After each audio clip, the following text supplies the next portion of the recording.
ಜಾನಪದ ಕಲಾ ತಂಡಗಳಾದ ವೀರಗಾಸೆ ತಂಡಗಳು, ತಮಟೆ ವಾದನಗಳು ಮೆರಗು ನೀಡಿದವು.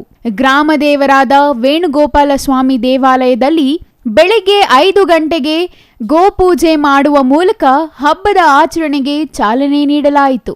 ದೇವರಿಗೆ ವಿಶೇಷ ಹೂವಿನ ಅಲಂಕಾರ, ಅಭಿಷೇಕ, ಬೆಣ್ಣೆ ಅಲಂಕಾರ ಸೇರಿದಂತೆ ವಿವಿಧ ಧಾರ್ಮಿಕ ವಿಧಿವಿಧಾನಗಳ ಪ್ರಕಾರ ಪೂಜಾ ಕಾರ್ಯಕ್ರಮಗಳನ್ನು ನೆರವೇರಿಸಿದರು. ಸರ್ಕಾರಿ ಶಾಲೆಯ ಮುಂಭಾಗದಲ್ಲಿ ಕಾಟಮರಾಯನ ಗುಡಿ ನಿರ್ಮಿಸಲಾಗಿತ್ತು.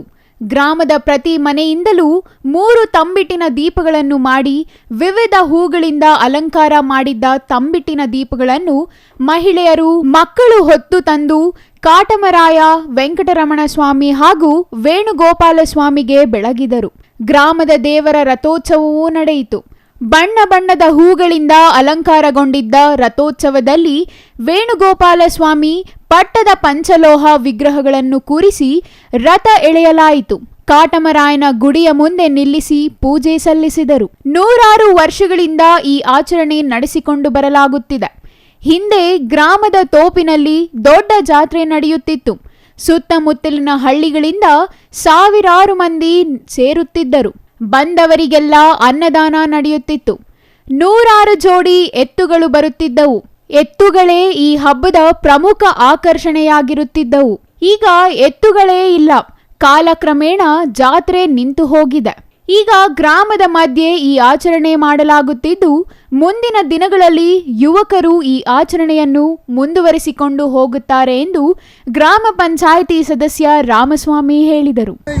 ವೇಣುಗೋಪಾಲ ಸ್ವಾಮಿ ರಥೋತ್ಸವ ಸುಮಾರು ದಿನದಿಂದ ಮಾಡ್ಕೊಂಬಂದವ್ರೆ. ಈ ಒಂದು ರಥೋತ್ಸವನ ಸುಮಾರು 1 ಕಿಲೋಮೀಟ್ರ್ ದೂರವರೆಗೂ ತಗೊಂಡು ಹೋಗ್ತಾ ಇದ್ರು ಮುಂಚೆ.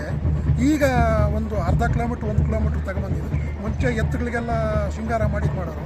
ಈಗ ಎತ್ತುಗಳಿಗೆಲ್ಲ ಏನಿಲ್ಲ, ನಮಗೆ ಬೆಳಗ್ಗೆ ಗೋಪೂಜೆ ಮಾಡಿಬಿಟ್ಟು ದೇವ್ರನ್ನೆಲ್ಲ ತೊಳೆದು ಬೆಣ್ಣೆ ಅಭಿಷೇಕ ಎಲ್ಲ ಮಾಡಿ ಇದು ಮಾಡಿದ್ದಾರೆ. ಈಗ ರಥಕ್ಕೆ ಕುಚ್ಚಿದ್ದಾರೆ ಇಲ್ಲಿ ಮೂಲ ವಿಗ್ರಹಗಳು. ಈಗ ಇಲ್ಲಿ ಕಾಟಮರಾಯನ ಗುಡಿ ಹತ್ರ ಬಂದು ದೀಪಗಳೆಲ್ಲ, ಹೆಣ್ಮಕ್ಳೆಲ್ಲ ದೀಪಗಳೆಲ್ಲ ಮಾಡಿದ್ದಾರೆ.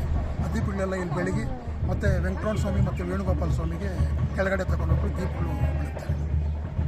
ಸುಮಾರು ಮುಂಚೆ ಒಂದು 250 ವರ್ಷ ಮುಂಚೆ ಸುಮಾರು ವಿಜೃಂಭಣೆಯನ್ನು ಮಾಡೋರು. ಈಗ ಬರ್ತಾ ಕಾಲಕ್ರಮೇಣ ಸ್ವಲ್ಪ ಅದು ಕಡಿಮೆ ಆಗ್ತದೆ. Satish Kumar, CTV news, Vijayapura.